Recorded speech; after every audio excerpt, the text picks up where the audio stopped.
मशरक़ वस्ता की सरजमीन सदियों से जंग, खून और सियासत की आग में जलती रही है, लेकिन इस धरती पर कुछ ऐसे रहनुमा भी पैदा हुए जिन्होंने बंदूकों के शोर के दरमियान अमन की सदा बुलंद की, लेकिन उन्हें मौत के घाट उतार दिया गया। मलिक अब्दुल्ला अव्वल, उर्दन के बादशाह। 1948 की पहली अरब इजराइल जंग के बाद मलिक अब्दुल्ला इस पर पहुंचे कि जंग से सिर्फ तबाही होगी। उन्होंने इसराइल के साथ अमन मुआहदा करने का फैसला किया और इसराइल के साथ अमन मुआहदा करने वाले अरब रहनुमा बनने के करीब थे। लेकिन 20 जुलाई 1951 को यरूशलेम की मस्जिद अक्सा के बाहर उन्हें एक फलस्तीनी ने गोली मारकर हलाक कर दिया। असल वजह यही बताई जाती है कि अरब दुनिया के बहुत से लोग मलिक अब्दुल्ला को इसराइल से डील करने पर गद्दार समझने लगे थे। अनवर अल सादात, मिस्र के सदर। 1973 की जंग के बाद सादात को भी यही लगा कि अरब दुनिया को बार बार जंग में झोंकने से नुकसान ही हो रहा है। इसीलिए उन्होंने अमरीकी सदर जिमी कार्टर और इस्राएली वजीर आजम मेनाहेम बेगन के साथ कैंप 1978 डेविड पीस अकॉर्ड पर दस्तखत किए। इस मुआहदे के बाद मिस्र पहला अरब मुल्क बना जिसने इसराइल को तस्लीम किया, लेकिन अरब दुनिया में शदीद गुस्सा फैल गया। कई ममालिक ने मिस्र से ताल्लुकात तोड़ दिए और फिर 6 अक्टूबर 1981 को काहिरा में फौजी परेड के दौरान उन्हें मिस्री फौज के ही अहलकारों ने फायरिंग करके कत्ल कर दिया।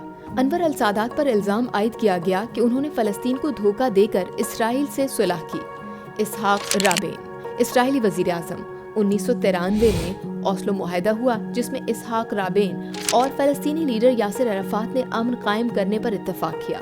इस मुआहदे के तहत फलस्तीनी अथॉरिटी बनी और मुस्तकबिल में अलग रियासत की राह हमवार की गई। लेकिन ये मुआहदा इतना आसान नहीं था। दाएं बाजू के इंतहा पसंद यहूदी अपने ही वजीर आजम के जान के दुश्मन बन गए, क्योंकि इंतहा पसंदों ने इस मुआहदे को कौम से गद्दारी करार दिया था और यहाँ भी अमन हार गया, नफरत जीत गई।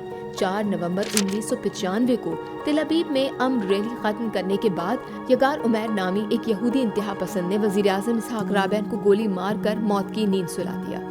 रफीक हरीरी, लबनान के वजीर आजम।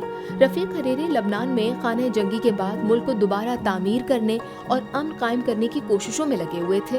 वो इसराइल के साथ बराह रास्त अमन मुआहदे में शामिल नहीं हुए, लेकिन शाम और इसराइल के दबाव के बावजूद लबनान को आज़ाद और पुरअमन रखने की पॉलिसी अपनाए हुए थे। 14 फरवरी 2005 को जाँ बहक हो गए। अमन के लिए कोशिशें जरूर करनी चाहिए, लेकिन ये बात भी याद रखनी चाहिए कि फलस्तीनियों के हुकूक का तहफ़्फ़ुज़ करने के बजाय इसराइल को तस्लीम करना फलस्तीनियों के साथ धोखा है।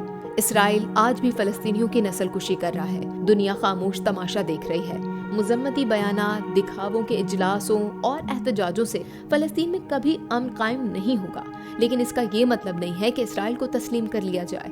पाकिस्तान अपने इस मौक़िफ़ पर आज भी कायम है।